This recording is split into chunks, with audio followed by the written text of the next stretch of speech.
90. One baptism.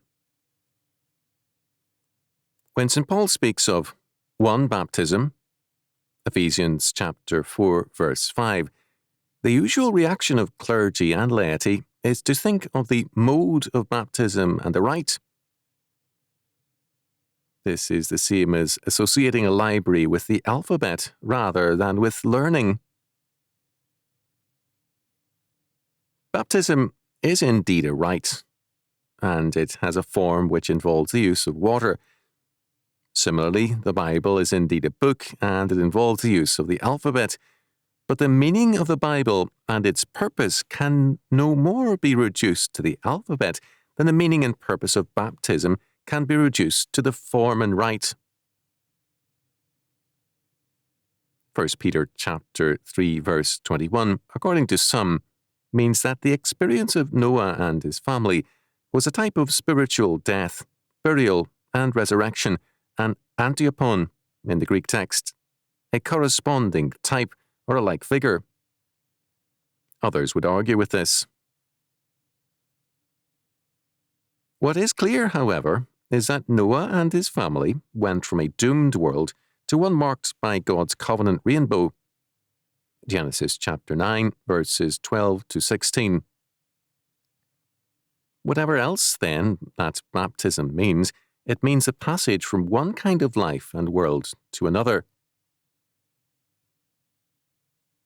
It also means the responsibilities of that new creation, royal responsibilities. This appears clearly in Matthew chapter 20, verses 20 to 28. Then came to him the mother of Zebedee's children with her sons, worshipping him, and desiring a certain thing of him. And he saith unto her, What wilt thou? She saith unto him, Grant that these my sons may sit, the one on thy right hand, and the other on the left, in thy kingdom. But Jesus answered and said, Ye know not what ye ask. Are ye able to drink of the cup that I shall drink of, and to be baptized with the baptism that I am baptized with? They say unto him, We are able. And he saith unto them, Ye shall drink indeed of my cup, and be baptized with the baptism that I am baptized with. But to sit on my right hand and on my left is not mine to give, but it shall be given to them for whom it is prepared of my Father. And when the 10 heard of it, they were moved with indignation against the 2 brethren. But Jesus called them unto him and said, Ye know that the princes of the Gentiles exercise dominion over them, and they that are great exercise authority upon them. But it shall not be so among you, but whosoever will be great among you, let him be your minister. And whosoever will be chief among you, let him be your servant. Even as the Son of Man came not to be ministered unto, but to minister, and to give his life a ransom for many.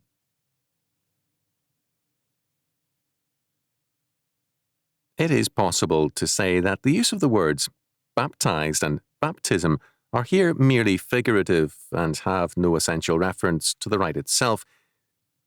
But verses 22 and 23 have an insistent use of the word, not a casual one. Then verses 25 to 28 give us the kind of life and responsibility this baptism involves. It is a life in terms of the requirements of the kingdom, and it is emphatically different from the life of pagan princes and rulers, although it is a life of princely rule.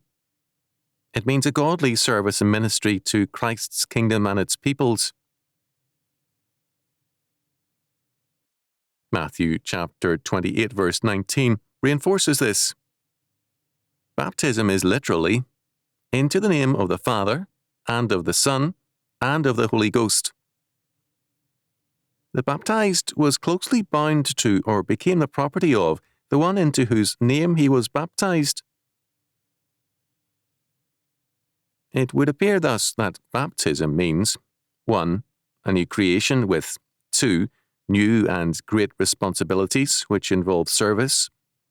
3. These are royal responsibilities, princely services rendered by the princes of grace, but they also manifest a sense of ministry and humility. 4. Baptism is a mark of ownership. We are owned by Christ the Lord and are his property. We are therefore at his command. One Lord thus means that Christ's kingship is over every area of life and thought. Jesus Christ is absolute Lord over all things because all things were made by him, and without him was not anything made that was made. John chapter 1 verse 3. We cannot surrender the crown rights of the king in any realm without denying his lordship.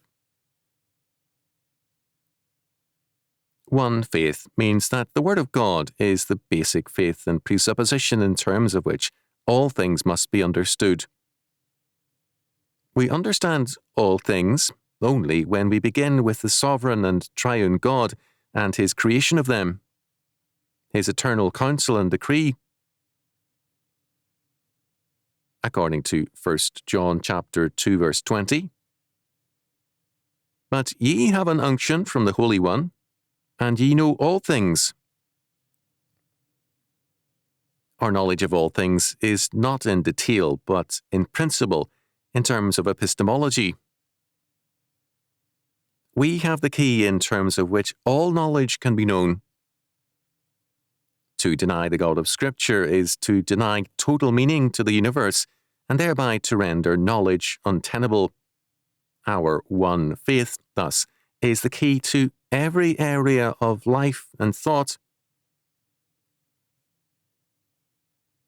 One baptism means that the manifestation of our belief in one Lord, one faith, is a reality because, as a property of the Lord, we are responsibly active in his service and according to his word. John the Baptist tells us more about the meaning of this one baptism. I indeed baptize you with water unto repentance, but he that cometh after me is mightier than I, whose shoes I am not worthy to bear. He shall baptize you with the Holy Ghost and with fire, whose fan is in his hand, and he will thoroughly purge his floor and gather his wheat into the garner, but he will burn up the chaff with unquenchable fire. Matthew chapter 3, verses 11 and 12. In Acts chapter 1, verse 5, our Lord speaks of the baptism of the Holy Ghost at the day of Pentecost, soon to come to the disciples. We're told that this usage in Matthew chapter 3, verse 11 and Acts chapter 1, verse 5 is metaphorical, but even if we grant this, the fact is still clear that baptism is comparable to a major transition from one condition to another. That is, from a usual estate to being filled with the Holy Ghost on the one hand, to the radical and total judgment which destroyed Jerusalem in the war of AD 66 to 70 on the other. Clearly, therefore, baptism is a metaphor for a drastic and radical change, because baptism, when valid, is precisely such a change in the life, thought, and activity of a man. Westcott wrote on Ephesians chapter 4, verse 5, "This historical foundation of the Christian society also witnesses to its unity. It is established by the acknowledgement of one Lord as sovereign over all life. It confesses one faith in proclaiming that Jesus is Lord." 1 Corinthians chapter 12, verse 3. It is entered by one baptism, in which the believer is brought into fellowship with Christ Jesus. Galatians chapter 3, verse 27.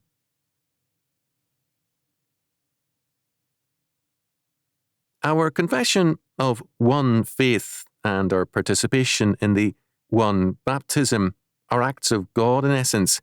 Our role is to respond to a sovereign and irresistible grace. Lenski has written, Baptism is a washing of regeneration and is thus never a mere symbol, nor is it an act of ours by which we merely confess. It is an act upon us by which God bestows the treasures of salvation upon us. Those who truly confess, one Lord, one faith, one baptism, manifest thereby God's ownership in and over them. It means that they have indeed been baptized into the name and manifest the life and works of their new creation.